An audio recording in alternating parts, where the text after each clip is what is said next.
You've landed at Spark Launch, the guide star for embracing what it means to be neurodiverse. I'm Mike Cornell, joined by CEO of Spark Launch, Chaya. Here, we navigate mental health triumphs and tribulations from all across the spectrum, charting a course to the shared experiences that unite us, and discovering how to embody the unique strengths within neurodivergent and neurotypical alike, igniting your spark and launching it into a better tomorrow.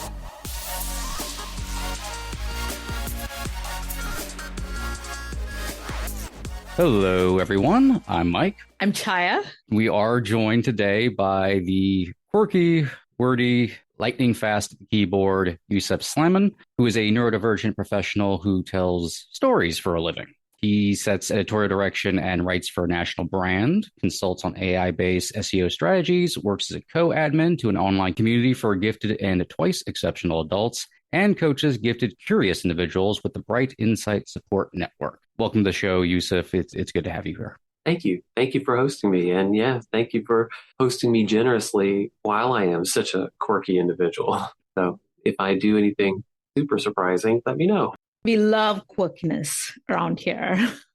What stood out to me is the word story. And before we go into what stories you're sharing, we want to know all about your story and your journey. Oh, absolutely. Well, I'll skip the Steve Martin joke of way back when I was a young girl. So I am a former newspaper reporter, and for most of my life, I have driven toward creating stories or being a storyteller in some way. And presently working as a professional at that national brand, I bring a lot of story focus to life. When I was a really young kid, I came out of a very traumatic and turbulent household. And one of the things that I started doing to create sense, to make meaning out of my world, was recognizing story. Loved movies. I loved the way that anyone could share a story and it kind of created meaning. And I saw that other people were using story. And even like as a little guy, I was recognizing that if I told a story in a certain way, I could get adults to laugh. I could connect with other peers. And they didn't necessarily connect back with me in the same way, but story was a way of understanding the world. And so I went full bore into studying it. And from the age of, I was in third grade and I was like, this is what I kind of want to do. This is me. And studying story, you wind up becoming a kind of a student of psychology. Good psychology makes for great story. And great stories really rely on accurate psychology. So it's in a way that's what makes some of the most memorable characters spring to life. And even when it comes to the melodramatic stories, like Star Wars, the original series or the original trilogy, it was very much melodrama, but the intact, accurate psychology in play was what hooked me when I was a kid and then kept me a fan for however long. And yeah, today I'm a little bit more of a Star Trek guy, but that journey was what led me into finding my degree as an English major, wanting to become an adult fiction writer, and then doing more young adult fiction writing on the side, and then realizing, oh, well, I could actually make a living doing the journalism thing. So let me try that. And that brings me back full circle to today. Using story was how I process the world. But of course, part of most stories include rediscovering a lot about yourself. When I was in kindergarten, by the first day of kindergarten, my teacher pulled me aside after watching me stare at a numbers chart and said, "Hey, can I ask you something? All the other kids have been moved into other seats, but can you count to 100? First day of kindergarten, she just watched me staring at this thing. And I did. Can you count to 100 by fives, by tens? And I did by threes, by four, and by threes and by twos. And she was like, "Oh, okay, I have an appointment we should schedule." And that became like my first experience with getting identified, where somebody in public school said, "Okay, let me sit down with you." And when I was a kid, it was the early to mid 80s. And you can look up what gifted and talented programs looked like at that time. But I sat down across from a diagnostician, maybe a psychologist. I'm not sure exactly what the standard for diagnosticians in schools are, but I knew that if I scored well enough on this test, I would be potentially moved into a higher grade or put into a different program or all those things. The way that my story turned out, because of that turbulent home life that I'd mentioned earlier, and my mom had been a part of a gifted program when she was a kid, she was like, it's going to be a lot of exercise, a lot of work. It's more worksheets. It's stress. You don't seem to need stress in your life. She would witness me as this kid who was very quiet, very passionate or very compassionate, listening to everybody, and then nervously like itching his legs under the table or jittering his hands. And she's like, okay, let's not do gifted and talented for him. Now, I got in on that first assessment from like the first week of kindergarten, but I didn't hear that. I didn't know that. It had somehow been right past me that I got in and that this was a thing that is true about me. Instead, I actively walked around with this false negative. You didn't get in. So all these other kids who got pulled into the gifted and talented program were able to say, well, we are. Why aren't you? What is this about? Well, gifted and talented and how we approach that has changed. And I say we in the mental health community, that has changed quite a bit. And I mean mental health, like psychology experts, people who study how brains work, like the way that has evolved since the early to mid 60s through the 80s, a lot has changed by the year 2000. Now we're talking about neurodiversity and neurodivergent, and it's more common and I say it's a more common concept, but not as many people recognize it, but the idea of a whole person neurodivergent experience. Because when I was a kid, it was like, oh, you're gifted. And I'll explain a little bit about what that means specifically, because I don't think it's just IQ points, but that one little twitch, that one thing that shifts your brain's perspective and makes you diverge from the standard brain. Well, that gave me a little bit of insight when I was a much younger kid. It also means I can do worksheets like crazy. I saw a funny meme where it was like a long list of very simple multiplication problems. And the caption on it is like, yeah, I used to dust every kid in school when it came to these. Yeah, I can do like 29 little simple math problems. It was, of course, fun. You don't think that the thing that makes that possible might also affect how you view your appearance in the world, might change how you view relationships, might change what kind of information you pick up when somebody shares the latest rumor. Your perspective diverges wildly. So, like, I think I've shared a lot about my story, but I haven't shared any of the details. I was born in Birmingham, Alabama, moved around a whole lot. My dad was an aeronautical engineer, and my brother today is an aeronautical engineer. And so I grew up traveling quite a bit. And then after my parents' divorce in the late 90s, mid 90s, went on to high school and finished my degree at University of North Texas, English degree, yay, composition and writing, and worked as a newspaper reporter in the Pacific Northwest. Are there any other parts of my story that I've not yet shared that I probably should? So many.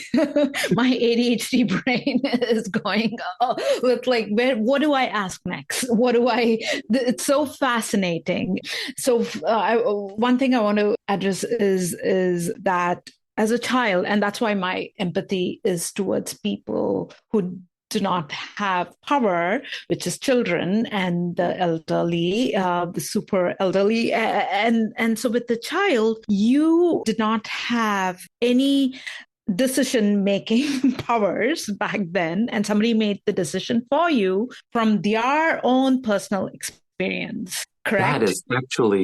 That is a fascinating part of it. My mother was a fantastic parent because at every possible choice that was like really large and meaningful, she put a lot of power back into my hands. Like even to the point where I was born in October.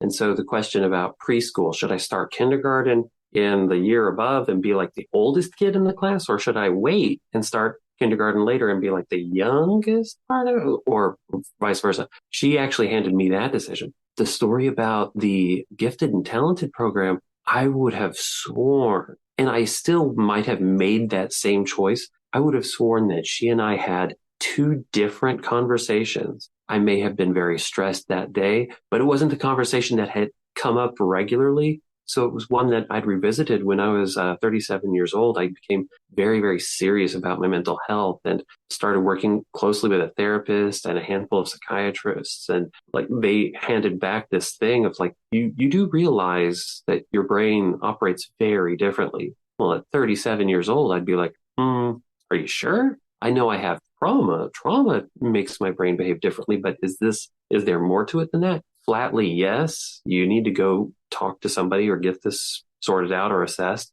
And that's when I started revisiting a whole lot of my history. So her conversation was, all right, I came to you and asked, like, how do you feel about it? It's going to be more work. You're already very stressed. It is a thing that would be true if you got in. Would you even want it? Now, it was an opportunity where I could get more power from that conversation. But at the time, I was already so powerless. It was as if I had also had my hand on the steering wheel and given it up because I was so unaccustomed to driving. So there's a lot of opportunity for me to say, oh, I didn't have as much power in that moment. But that is like the one time where my experience was that I normally have those types of decisions, or normally had those types of decisions in the relationship I had with my mother, but I didn't necessarily grab onto or get the understanding. Like I didn't get the information.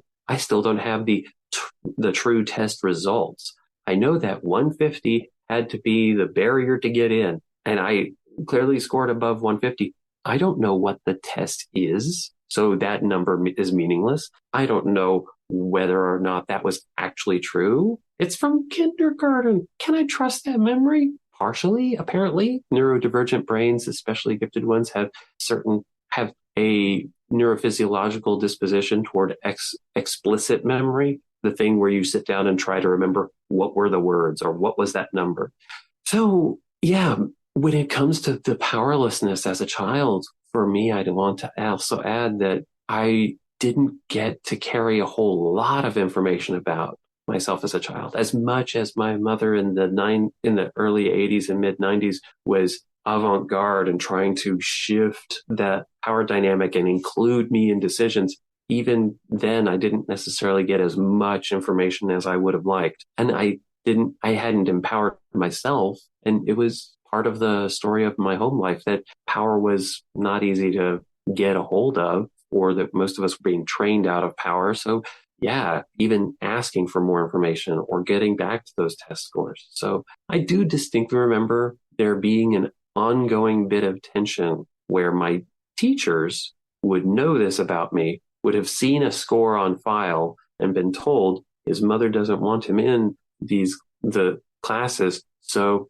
stretch him in any way you can. So I have like bizarre little anecdotes all the way up to 5th grade where teachers would try to work with me, would offer me this extra thing, or just hand me a spare assignment, or here's an errand, go take care of it while the rest of the class is working on this because this is going to be boring for you. It was an interesting time. I feel like I may have opened the lid a little bit on what is giftedness and what is IQ, and that is definitely going to lead us right down the road of what is twice exceptionality. Yeah. So one thing that came out of that is for somehow you perceived, we don't know how that conversation went back then. You perceived it as a lot of work because there was some kind of a pain in that, and you had to go through that. And as a mother, I think she was protecting, which is a natural instinct of a mother. But so I'm very curious about giftedness. Is it something that you just have, you're good at? There's no rhyme or reason for it. You just are? This is a good one. So really quickly summarizing the history, we as a society got very excited about trying to help individuals who were noticeably behind in school, right? We saw that these kids were not necessarily grappling with things. How do we find the individuals who need help? And some of the earliest IQ tests were designed to help identify individuals who were behind. One of the offshoots of it is that he started also finding, and I'm going to misremember it, so I'm not going to say the inventor of the IQ test. You can Wikipedia that. But one of the things that he also found was that there were a class of kids who did score above it, and that the IQ was set as a bell curve scale. And this is let's see, a mental age. And if you're like right on 100, that means you are 100% the mental age you're thought to be. If you are like a little lower, then maybe your brain's age is younger than what you are physically. If you're a little bit older, then maybe your brain's age is actually much older. Or if you're a little bit higher on IQ points. It has adjusted and evolved, but it was like these explicit tests where if Johnny has 5 apples and his mother takes 3, if I hand you a logic puzzle and the train is arriving at the certain day, sometimes and those tests have evolved over time, and it's an explicit test on a timer that's asking you even visual processing and spatial relationship questions like, follow the pattern. Can you see where the next 3 dots are going to be if I present you 4 dots? If I show you a string of numbers, what's the following number? This is all heady intellectual work, right? And we would think, okay, this is how a brain, this is how the result of that type of study is that you're going to see an intellectual prowess, that the brain, different from the other parts of the body, like some kids are smart, some kids are strong, some kids are beautiful. Well, that test is one of the markers we use today for marking intelligence. Giftedness is what I would call a form of neurodivergence that society sees as beneficial because it takes those tests generally pretty well. In your brain, there are 2 types of matter. There's gray matter that we're all familiar with. Like the gray matter is neurons that like process and hold on to information. They also pass information back and forth, but it's like the very gray matter is also how your body learns to move, how it controls motor functions. Some of it's somewhat on autonomic work. Some of it goes down to like even processing and holding on to memories. There's a second type of matter in your brain called white matter. And I've thought of this or conceived of this as the fiber optic cable of the brain. It's got really long cells. It goes up and down the spinal column, goes in between cells inside of the brain. And so like what connects the gray matter to other gray matter is generally this white matter. And sometimes they're right beside each other. While we as humans are studying this odd effect of academic improvement or academic prowess, some of these kids in standardized testing are definitely performing better than other kids. And what is going on here? They seem to be able to process information very quickly or very differently, or something else is happening on top of this. What is the answer to it? They must have a high IQ number, IQ being an intelligence quotient. So their brain is just very, very smart. Nothing else. Giftedness basically stops below the ears. The truth of the matter is that it affects your entire physiology, that it affects the way you perceive the world. I mean, the thing that is at the core of your nervous system, which is how you process your consciousness, has a slight divergence from the normal. That actually in a typical brain, there's like a certain amount of gray matter, however many ounces in the fMRI scans, and in autopsies, like you have more. There's a greater amount of gray matter in gifted brains. Well, also, if you sit down and do an fMRI scan on a neurotypical individual and you ask them to think of a concept like a bear, then their brain is going to have a certain amount of, or their nervous system is going to have a certain strength of activity through the white matter. Well, in a gifted individual, it is a much stronger, more focused line. We are, and I say as a society, like we are coming into a stage with neurodiversity at large, where if we embrace neurodiversity and we even hold out our hand and say like neurodivergence is something that's acceptable, then because a gifted brain is different than a neurotypical brain, it is a neurodivergence. And what does that mean? Well, there's more electrical signals passing through the white matter. There's a greater amount of gray matter that affects like the whole body. One of the simplest definitions that the president of Bright Insight, Dr. Patty Gently, uses is that all humans use like pattern finding and meaning making in their life. Well, with gifted individuals, there is a greater capacity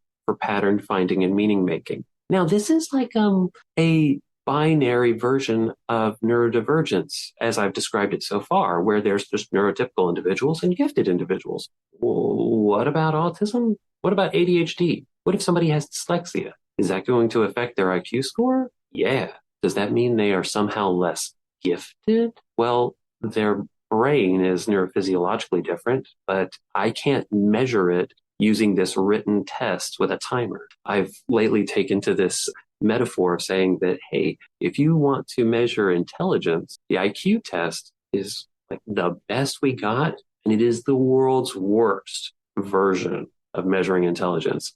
It's like trying to find basketball players by measuring the length of people's toes. You're going to find some correlation there, but there are a lot of reasons why somebody's toes might be short and they'd be very tall. So how do you identify intelligence? Humanity has grappled with what is intelligence since Socrates was asking questions and trying to position himself as society's fool and try to understand and ask as many questions as possible and consider himself the least intelligent because he didn't know anything. He just wanted to ask a lot of questions. So inside of the education field, teachers have a pretty hard job ahead of them where they have a series of units, a lot of curricula that they want to pass on to the kids around them. And so they pass on this information as clearly as possible in ways that most people will accept, most people will get.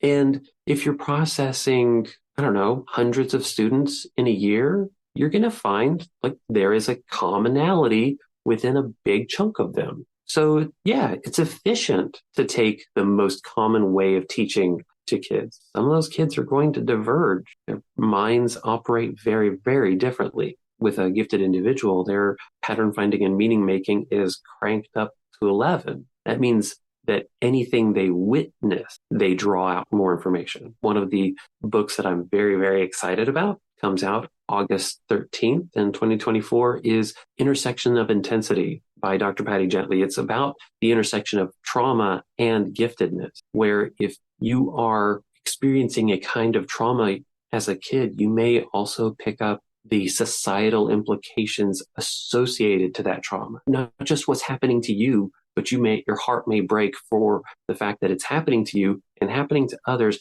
And it happens at such a big scale. There are a lot of parents of gifted kids who are trying to protect their kids and find out, how do I help this kid who is processing at the age of 4 his own death? Why is that happening? The mind is very, very different when you're a gifted kid. If you're asking these top shelf questions that like most philosophers feel uncomfortable asking, yeah, and it's happening inside of your household, and it's a child who has still so few years under their belt, so their emotional strength is still developing and growing, and yet they have such great emotional capacity, intellectual capacity, even psychomotor capacity, where their bodies are moving faster or moving differently or have stronger twitch factors. So giftedness, what is it? Yeah, it is something that is encoded into your body. It's part of how your brain works. It's sometimes measured in a way that society really, really is excited about and likes and loves to make TV shows about those types of people, but also has a very one-dimensional understanding of it. And so somebody who is gifted might be just good at trivia. It's not entirely the case. Somebody who is good at trivia, you don't want to get into an argument about who said what, because they may have that explicit memory while reaching all the way back. And they themselves may be traumatized if you forget what you said back then and you're now saying the opposite. Can you imagine living in a world where I remember what we talked about last month, and then now you're asking me this question again? Are you purposefully gaslighting me? Or is this something else? Like, that is a chronic trauma that can happen with somebody who has a solid memory, gifted or not. So the real kicker that goes into it is ADHD, autism, dyslexia, these neurodivergences also affect how we measure basketball players' toes. It affects the IQ test scores. And so twice exceptionality doesn't have a firm definition in the diagnostic manual, but one of the psychologists that I'd recommend, Linda Silverman, published an article about gifted compensation, where if you experience a sense of difficulty in one area and you crank up your willpower to overcome what you perceive as a difficulty, and that extra effort you're putting into it allows you to perform at just right about par for everyone else. Like, does that mean you are on par with everyone else? No, you are actually doing more work, more creative work, and arriving at the same level that other people are. So there are individuals who are overcoming dyslexia through sheer inventiveness or through ingenuity, or just flat out thinking super hard and spending extra calories in their brain to arrive at something that a handful of neurotypical individuals would say, oh yeah, that's normal. I know how to spell onomatopoeia. And other individuals like, well, I'm dyslexic. It becomes very, very difficult. Not just that, it's not how my brain works. And yet, in the case of one individual I know, their gifted brain had them grab onto a very, very expansive vocabulary to avoid using words that spell check couldn't correct. Because as they would type or write, they would write it in such a way that even spell check doesn't know how to correct it. So then they would grab and find a different word, of another word, so that they could keep trying. They wound up building this huge vocabulary, gifted compensation, to arrive at being able to write just like everybody else. Is that normal? That right there is a prime example of twice exceptionality. An individual who has two neurodivergences, one of them being giftedness, and then something else. Now, it's very, very common to also see multiple exceptionalities, but what the common term is twice exceptionality. There's giftedness and something else going on. Typically, this something else falls under the umbrella of ADHD, autism, ADHD and autism, some other neurotypes in there. So just having dyslexia or dysgraphia, if those are active in your neurotype and you're gifted, you may be doing a lot of extra work. Well, that's going to mess with how we measure intelligence. And at the same time, when you sit down with these individuals, you talk to them, you engage with them in a problem-solving work, like, there is no question in my mind that I experience them with that they have this giftedness at large. There is a spark in their eye, a speed of speech. There's something else happening there. It is phenomenal to witness. And yet they would come back with a IQ score and be like, I don't think I got the right thing. This came out bad. Then when they sit down with an actual psychologist for a neuropsych evaluation, that individual takes the score, takes in all of these other factors, is like including a full psychological profile. And it's an expensive process that involves a lot of work to sit down and understand yourself. But I would have loved to understand myself better when I was a kid. And so I'm not always a fan of somebody going out and chasing labels. But if a label can help you understand yourself, can help you operate yourself better, I actually started owning up to the gifted label when I started working through difficulties at work.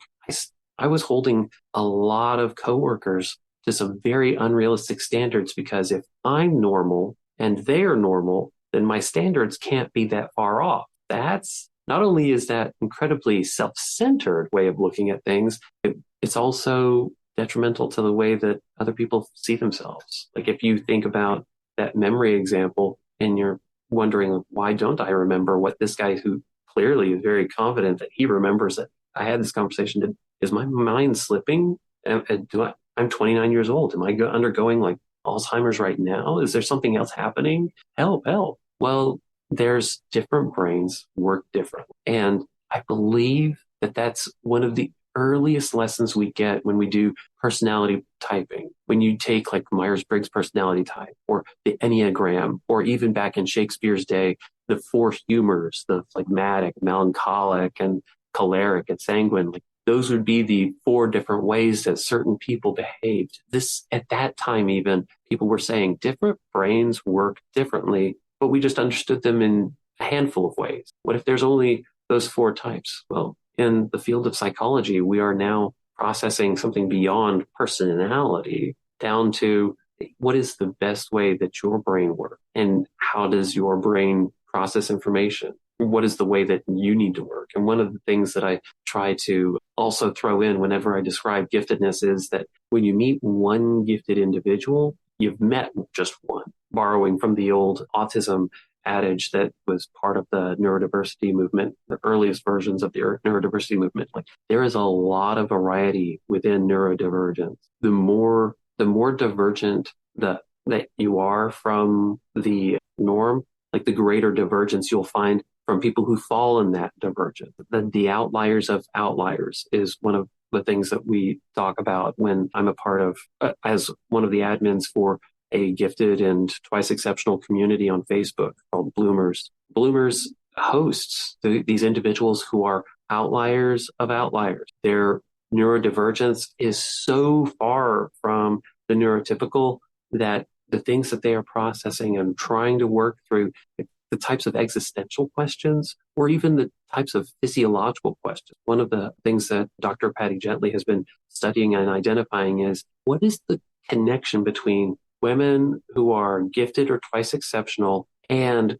certain chronic illness? She's found a link, and I think she's still doing more research about it, but a link between Ehlers-Danlos syndrome and a handful of other chronic illness things that seem to be very comorbid with giftedness or twice exceptionality. So as you can imagine that if you're an admin of a Facebook group, which is where Bloomers is hosted, you get a lot of different types. Inside of the Bloomers group, we get some wildly different types. And we work very hard to make sure that it's a safe space, because where else do some of these outliers go to feel a sense of belonging, to feel a sense of connection? How else do they feel a sense of mirroring, where even though they are so very different, even amongst themselves, they witness somebody else sharing a similar story, or they may self-soothe or self-stimulate in a way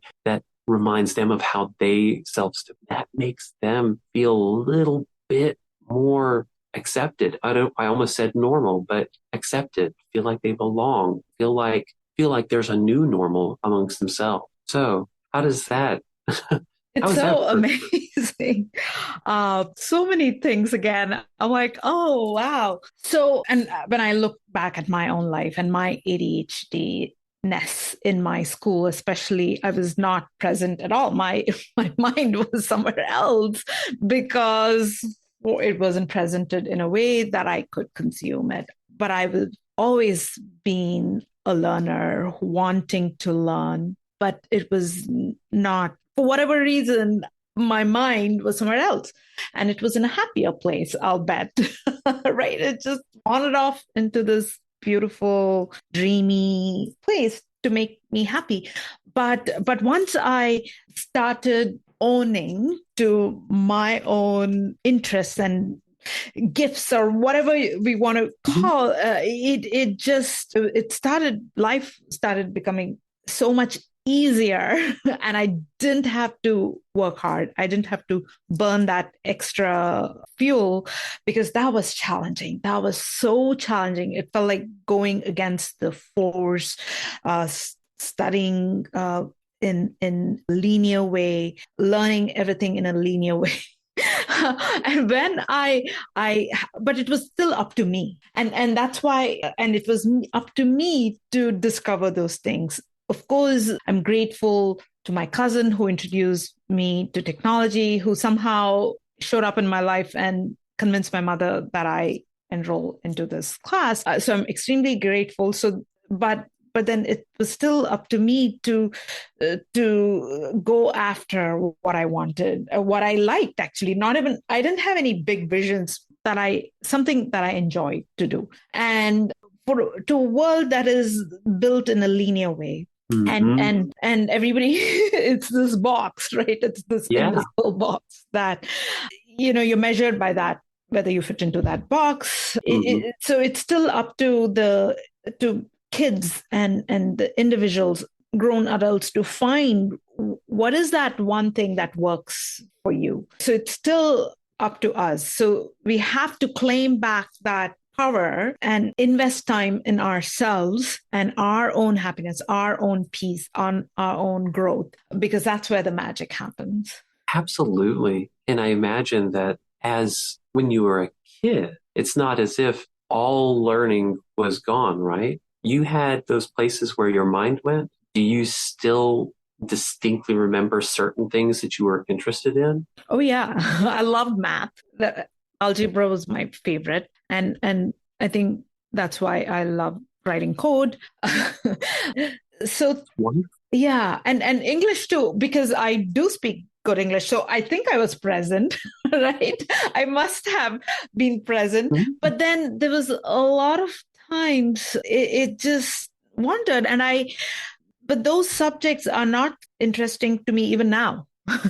so a lot of it was only a few things that I was just so passionate about. And so if I didn't go to engineering school, but if I did go, I don't think I would have been interested in so many other things. It was only a few things.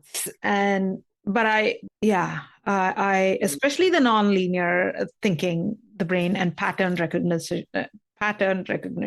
I see that a lot now, especially in human behavior and psychology. I don't have to go and read a book or get a degree. I just am interested in the human behavior. Yeah.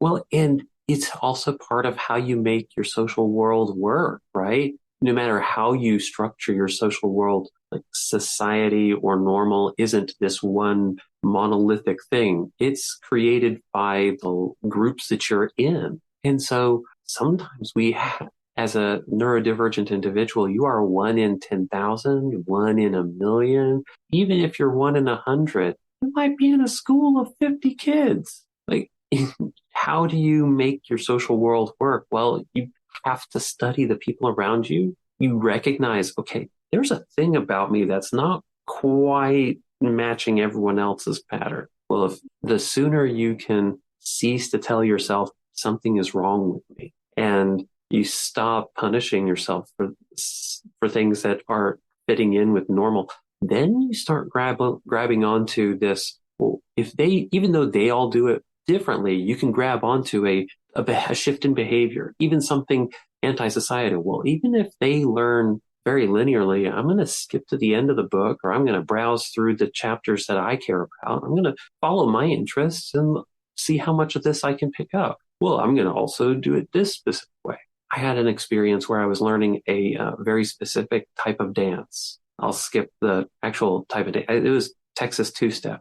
I really wanted to learn West Coast swing, but the instructors for it were very linear. Put your hand here, take one step this way, do that thing here. And I just wanted to watch somebody move through the whole thing at once. I had a very normalizing experience one time where I was watching Star Trek, Next Generation. Data wants to learn how to dance. And I think it's either Dr. Crusher or the counselor, another crew member, is teaching him step by step here's how to dance. First, you're going to put your foot here, put your foot there. And he stops her and says, I believe it is the doctor. Doctor, it might be helpful to me if you would show me the last step first. Show me it all in completion, and then I will see how much I pick up. And he picks it up from there. You can, your ability to recognize patterns and to perceive and decode the world, your brain works differently. And in a way, you're now working with your brain the more you understand it. And then suddenly the rest of this stuff works. One of the funniest things is that while we're talking about learning mathematics or dance or these discrete skills, there's a transferability of the skill of learning to accept yourself. When you do that, that suddenly becomes that one skill of radically accepting yourself and say, okay, my abilities are different. In what ways may I do it? And I definitely want to make sure I underline this because it's it sometimes is included in the word gifted, or it's connotated with the word gifted, that gifted is somehow better. It is a learning difference, just as ADHD is a learning difference, or dyslexia has a learning difference. Now, my difference is in a way that most society might look at and go, oh yeah, that's so easy, or that's so much better. Look, switch seats with me for a bit. It ain't like sunshine and roses. In fact, one of the funniest things that I'd heard recently was a couple of individuals were a part of these high-powered AI conferences, and they came out of the room going, this bizarre guy thinks that the smartest people in the room have PhDs, but I've met so many smarter people who do not have one, that for the truly intelligent, getting a PhD is like pulling teeth, or like you were describing earlier, like if you were trying to study engineering directly, it may have put you off because the linear pathway of information was going to just degrade how your interest in it, no matter what your interest was.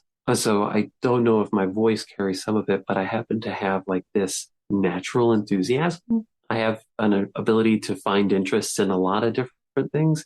And so I think that has helped me carry forward. When I was a newspaper reporter, I loved getting assigned to the most boring beats. Crime's not boring. I liked crime, but also like city zoning or economic development. And I just developed an interest in all of it. And as long as I stayed interested, I was able to guide my way through it. And people would be like, wow, why would you be interested in wastewater treatment? Because it's so fascinating. Well, okay, guys, I don't still geek out about wastewater treatment, although if anyone wants to know, I'm curious, I'll share.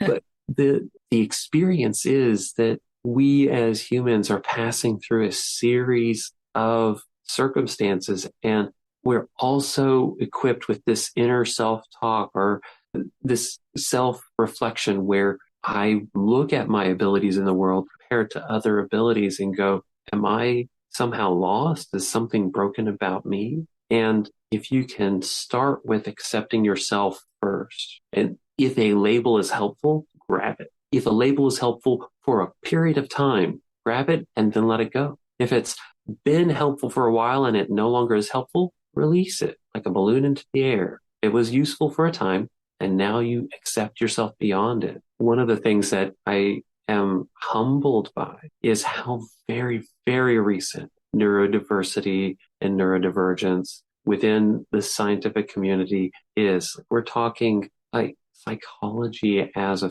field is so young. And then within the 2000s, I think it was in 2007 that a New York Center for Autism was trying to raise awareness about autism, but was doing it in such a pathologizing way that parents of autistic kids, autistic individuals themselves who are grown up and in professional fields would come forward and go, this is wrong. So please take these ads down. It's not even the story that you're going to that I ruin my social connections or so on. It's still very, very recent in history. And at the same time, I love seeing the context. But we who are in the living experience are on the cutting edge of that context. So, Chaya, what you're doing with the learning platform you're developing, that is cutting edge material because you, with your lived experience, and I do not have ADHD.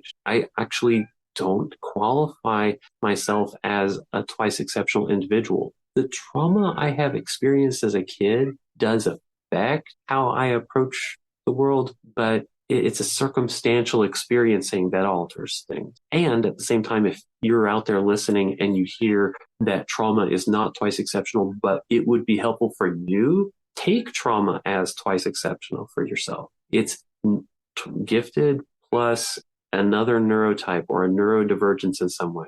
And yeah, anyone who has read a Batman comic would tell you that trauma makes your brain think differently. Thank you for chuckling at that, Mike. I appreciate that. And actually, kind of slowly going off that point, curious in regards to kind of education and finding yourself, if you're a neurodivergent or twice exceptional, the use of storytelling, because that's something that I'm always very interested in, and how storytelling can be utilized in a more productive way for helping neurodivergents find themselves or learn concepts, even just basic education, more so than what is commonly prescribed to us by the particularly American education system. How do you feel like that could be utilized as an aid? Oh, my Lord. One of the things we do with literature in schools is we study, and I mean criticism in the way where you take it apart and put it back together, where you try to understand a thing. Can you imagine a world where the story you're taking apart kind of reflects yourself a little bit? So representation inside of storytelling becomes a big deal. One of the funniest experiences I had was when I was first identified as gifted. I started thinking back through different shows that I liked or what I really appreciated, and TV shows that reflected back to me, myself, that kind of resonated. One of them was BBC Sherlock, that I felt like I was enjoying a TV show that was operating at the pace that I was. And I didn't realize that half of the show was a totally different experience to my ex-wife, my then partner at the time. And her experience of the show was varied. Now, me seeing myself and Sherlock Holmes, that sounds great, nice and gifted, right? For kids for dyslexic kids who may see themselves and go, hey, I am not Encyclopedia Brown.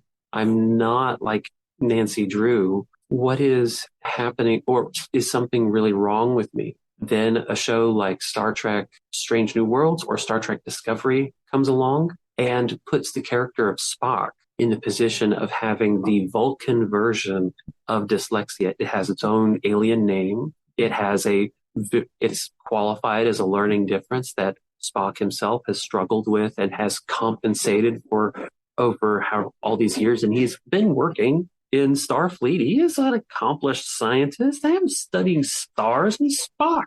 And then it comes along to a certain episode where they are doing like a time traveling episode, and something is distorting their understanding of the world.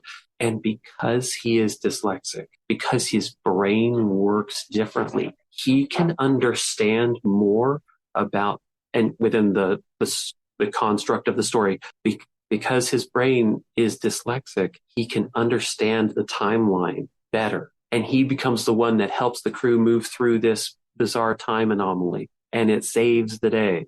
So yeah, there's a lot of people who saw themselves in Spock, a lot of autistic individuals who saw themselves in Spock, and then using that same character more recently to say, hey, here is dyslexia, a learning difference. It's just a neurodivergence where there is no neurodiversity movement on Vulcan as far as I can tell, but there's a lot of work inside of Star Trek to create an accepting society where your difference is embraced. And in a way, some of the stories of X-Men become one of those like beacons for kids. There is no coincidence that most young adult literature works this way, where you have a protagonist who's starting off as seemingly normal, but things are a little bit hard for them. Then something comes along and says, oh, you're a wizard, Harry. Oh, you have a different X gene. Oh, something about you needs some fresh attention. Allow me to lead you into a space where you are both accepting your difference and learning to work with your difference. And perhaps working with your difference means creating a bigger, better world for everyone else too. And maybe your difference doesn't have to be the thing that cures cancer. Maybe just accepting who you are makes the world slightly better for your neighbor. So in a way, we've seen these stories already work inside of classrooms and outside of classroom. The times that you have an intuitive instructor who pulls along the right story. So the Giver is another book where the little kid doesn't fit into their dystopian society. There's some other gift that he has, and the Giver is a person inside of that society who is tasked with remembering. Let me sit down and work. Or anyone who, and I'm not a fan of the author, but the story still works well. And I just did the qualifier, so I completely spaced on the title. But Ender's Game is another book where you have an individual who, and that book is one that where it's explicitly saying, we're trying to grab the most intelligent and gifted kids, and what happens if we change those kids into soldiers? Well, and you get a situation that at the very end of the story that you don't really expect. And it's a kind of tragedy as the story tells. But at the same time, that individual in the sequels afterward becomes somebody that changes a broader space society. The use of story is so important because unlike being able to deliver a definition, and I think I've done this same practice throughout this conversation. Unlike delivering a simple definition or an adage or a proverb where you should always do it this way, a story gives you a lot of different facets, and it is intended to maintain interest all the way through. And then it has you recognizing multiple nuances within the story. And as long as the story stays true to the human experience, then humans will resonate with it in some way. There are a lot of different frameworks for positioning stories for that, but one of the frameworks I've liked to use when I'm evaluating stories for kids, I have 3 daughters, at the very simplest form, you have a story where it is also a very clear moral direction where the good guys wear these certain type of hats and the bad guys wear these types of hats, and it's very obvious. So think of He-Man or Star Wars. There's no question in anyone's mind that Darth Vader is the bad guy when he first walks onto the scene, right? That cape and the hat and the red lightsaber, that is telling a very specific story. And then there's another framework where the line between who gets counted as good and bad, it's not always obvious. You wait until that person's actions determine whether they are good or bad. And that's where you get more of the Harry Potter type of stories. And Harry Potter is one that transitions from that younger structure where it's very clear who's good and who's bad. And then you move out later. Later on, going further down that continuum, there are stories where the individual protagonist, the line between good and bad, actually runs through each individual, and this is more of your present day detective stories, where they may do something good or may do something bad, and they are themselves evaluating and changing and adjusting even in the context of their society. And that's where I would put a show like BBC's Sherlock, where the character knows that he is willing to cross lines that his peers, even his partner Watson, are unwilling to cross, but he is. And is that good? Does that count as good? Well, he's aiming for a higher good, but to what extent that the character does, he grapples with it. So using story to help us reflect and see in others, like those create another, I want to call it like a cushion around society, because real life is still your society. No matter how many books you read, that this was my story. No matter how many books I read, no matter how many short stories I found where I was reflected in it, I still had to deal with the bullies at school. I still had to deal with home life. I still had to find a job where I had to fit into some kind of a cookie cutter. But then I've realized that maybe I don't have to fit in exactly the way that they expect. So that type of framework, when you get kids exposed to a lot of good storytelling, and yeah, I think I laid out like a structure where you see what counts as good storytelling all the way down to the more nuanced and harder and incisive ones where you are evaluating the line between good and evil within yourself and ethics versus non-ethics. That would be one of the ways that I'd want to see story used more often in schools. And sometimes learning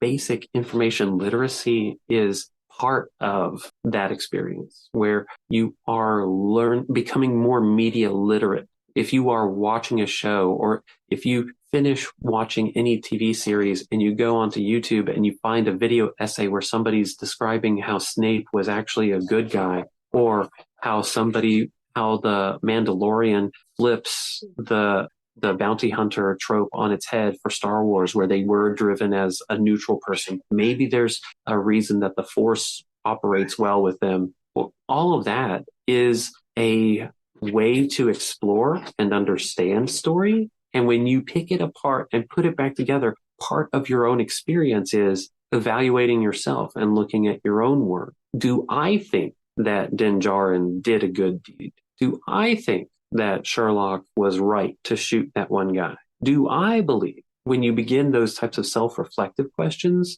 that becomes a beautiful space in which to discover and find yourself. One of the follow-ups is when we do accept ourselves, it becomes easier to spot yourself in media. And you get to spot when media is purposefully driven to say this person does not exist, or that it is neurodiversity demeaning in some way. So I hope that answers the question.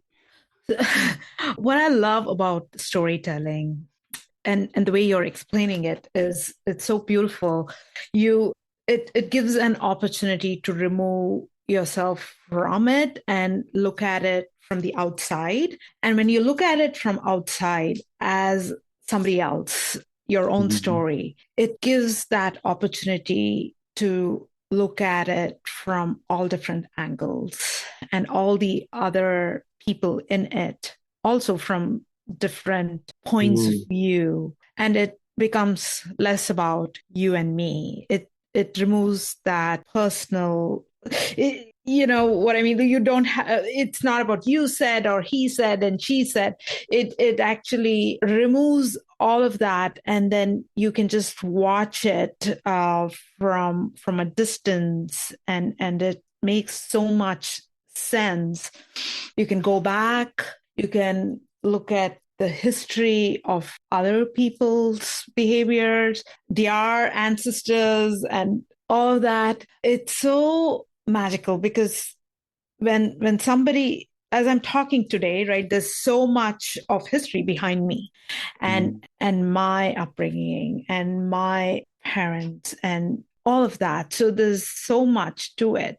Yeah, there's so much going on, and sometimes it's easy to look at a TV character and see a map of their selves, even if it's somebody who has, even if it's a TV character that has a very, very simple life. Like if we take the character of Batman, while it is a tragic story of individual who is really trying to come to terms with his history and society, there's not that many steps to it. It's not a complex story. It has some complex psychology behind it, but there's some pretty straightforward steps. As individuals, as humans who are still living in the moment, it's very difficult to examine your story, to look back at your story, and then try to own up through certain pieces of it. And that's where developmental psychology, that's where I found myself falling backwards into developmental psychology. So one of the experiences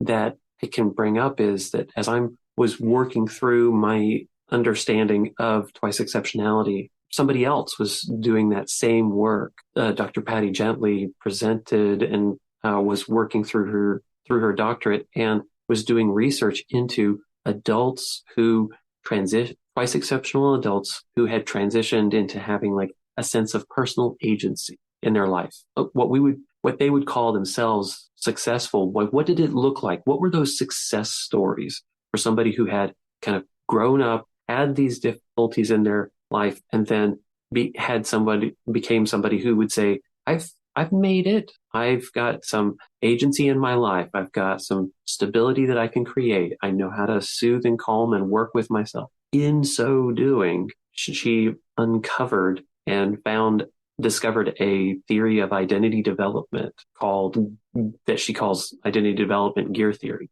And we are presenting it this week at the Serving the Emotional Needs of Gifted conference in Berkeley, California. And I made a game out of that theory. Okay. If you visit brightinsight.support and browse through, there's the website just has a page for the theory, and it describes that every individual has come into the world with some innate abilities, some innate gifts, like your genetic training, the superpowers you got from Krypton, the dyslexia that is going to be useful later. Like these things are innate to you. And then there's things that happen to you, a second gear that is like the circumstantial experiencing that would include what somebody might call good or somebody might call bad, but it's just circumstances around you. And then there's a third thing. So if the first two are nature and nurture, then a third gear kicks in, and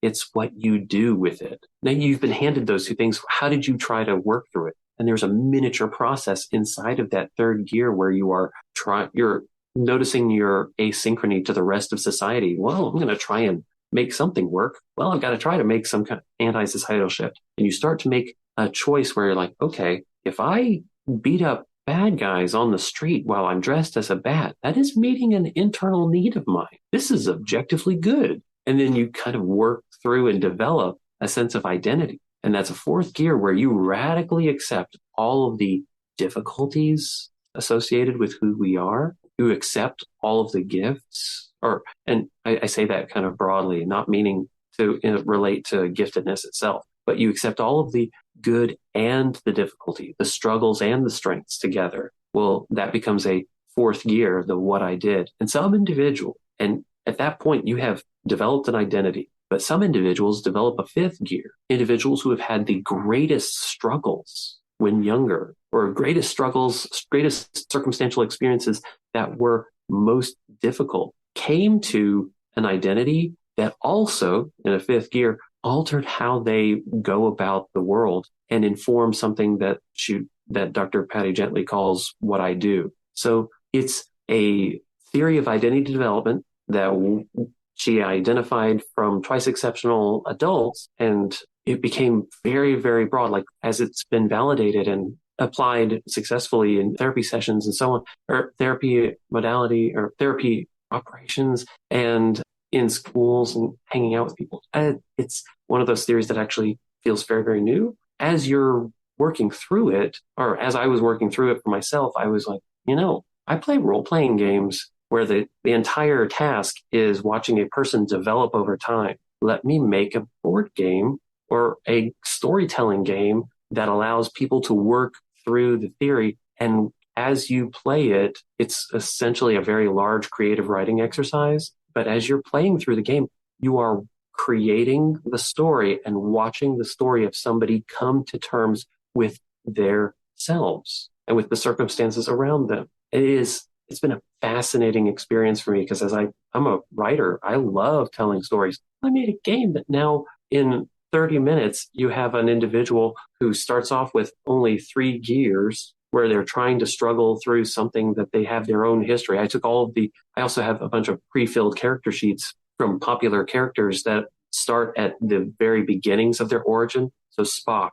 before he gets into Starfleet, Superman, before he picks up the red cape, Batman, before he stops just trying to get revenge for his parents. But I also have Dorothy of Oz, Cinderella, Alice in Wonderland, Indiana Jones. And even a blank one for individuals to put themselves into it. And as you play through the storytelling game, you recognize the power of accepting yourself and finding an identity, or finding your identity authentically through your experiences. It's fascinating. I'm looking down because I have with me some of the play sheets that I use. So it's identity awesome. gear theory. If you check out brightinsight.support, no.com, that's going to be the website that has the identity gear theory. And I'm, as a cheeky kid, I was designing this and going, you know what I'm going to do? I'm going to just call it Identity Theory, the game. So it's a little bit glitz and simple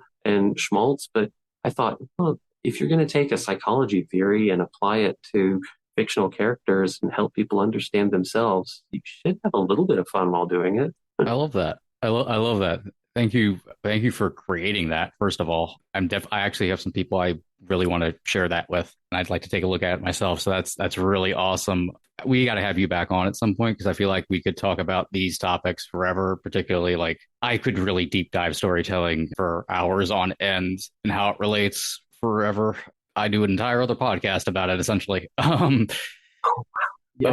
yeah, I'd love to have you back on. Thank you so much for sharing everything about you in this way and letting the audience hear your perspective and your views. I think it really gives really strong insight for people and for us right here. I feel like I've learned a lot from you just hearing you talk. So I really want to thank you for coming on and joining us. Oh, Mike, thank you so much. I appreciate that a lot. I do hope I bring as much as I can, and I know that I'll start a sentence and may not finish it, but I hope everyone was able to follow along and get something out of it. But yeah, I love, for me, one of the things I like to do most is I'm a kid who likes to work things out and find things, but my personal mission, I've got to drive to make the important stuff interesting. And so I want to leave a trail for others as I'm figuring myself out. I'm not that far ahead. I'm just maybe 1 or 2 steps, but like, even then there's something that I can learn from others while I'm sharing about myself. So thank you. This has been especially fun. Yes, Thank you. That was beautiful. Thank you. And where can everybody find you? One of the easiest places to find me is actually through Facebook. The Bloomers group is alive and well on Facebook. So Bloomers, Gifted and 2E Adults. Also, you can find the website with Bright Insight, brightinsight.support, no.com. And I should develop some more socials, but those are the main places where you'll find like blogs I've written, content that's there. Also, I have a very Googleable name.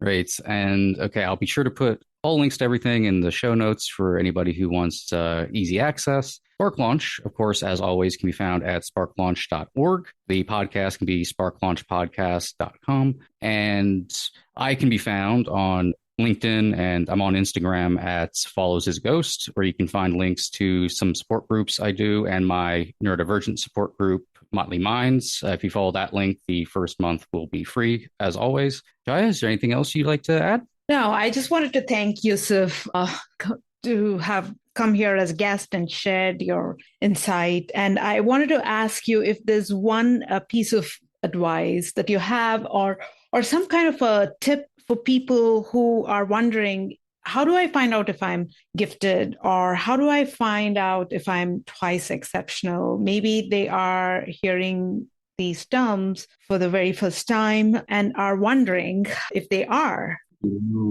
Oh, that is such a good question. One of the first places that I would go is, and not to plug myself, because one of the coaching opportunities I open up is called Gifted Curious, where if you're just curious about it, I run a short run, one-on-one personal experience where you're just talking with me and I'm walking through like a custom experience with the other individuals to help them find and learn more about it. But if you are just now wondering about twice exceptionality, you might be gifted if you hang out with a lot of these individuals and you feel like for the very first time that you feel seen or understood. If you feel like you've come home when you've hung out with a handful of them. One of the things I've found is that not everybody has the attention span or interest level or even the focus to sit and listen to me talk. So if you come hang out with me and you're suddenly like engrossed, you might be gifted. There's also, yes, you can go and get an IQ test, but like I said, it's getting a toe measurement. Not to demean them. It's data. It's one piece. It's not all. So you can also seek out a qualified diagnostician, mental health professionals who are actually skilled at identifying both ADHD and giftedness. There's also Dr. Patty Gently is one of those qualified diagnosticians, so you can reach out and contact her. We also have a list of professionals that are on the Bright Insight website. There's a resources page for that. I'd also really encourage individuals who have stepped into this world and start wondering about like a holistic approach to it. Look up the group Intergifted, INTERGIFTED. Intergifted has a group of assessors who offer a qualitative, not a quantitative, measure of giftedness, where they look at all of these other aspects. They listen to you talk, they evaluate you just as the neuropsych, in the way that a neuropsych evaluation would include. They interview, but from their experience, they would offer like, here's validation, here's placement, here's what we see. It's insightful. In some cases, when you take an IQ test, you'll get a score. You'll get like a series of scores as if it were like a character sheet, but just about your brain, like visual spatial, lexical intelligence, mathematics scores. If you're looking for something a little bit broader, then visit Intergifted. It's insightfully useful. Their assessors are kind and thoughtful and very accustomed to working with neurodivergent adults. So if you show up and you're like, I don't even know if I would be identified as gifted if I took an IQ test, let me sit down with somebody who actually knows these individuals. I found it to be incredibly accurate and helpful. So I know it's not like the simplest answer, but it's the best answer to engage. Yeah. Yeah. It's the most helpful of answers. Yeah, thank you. I'll be sure to include that as well. I think that's a really valuable resource that I previously did not know about. So thank you for sharing that. As for Chaya, myself, and for Yousef, we will see you next time. Take care, friends.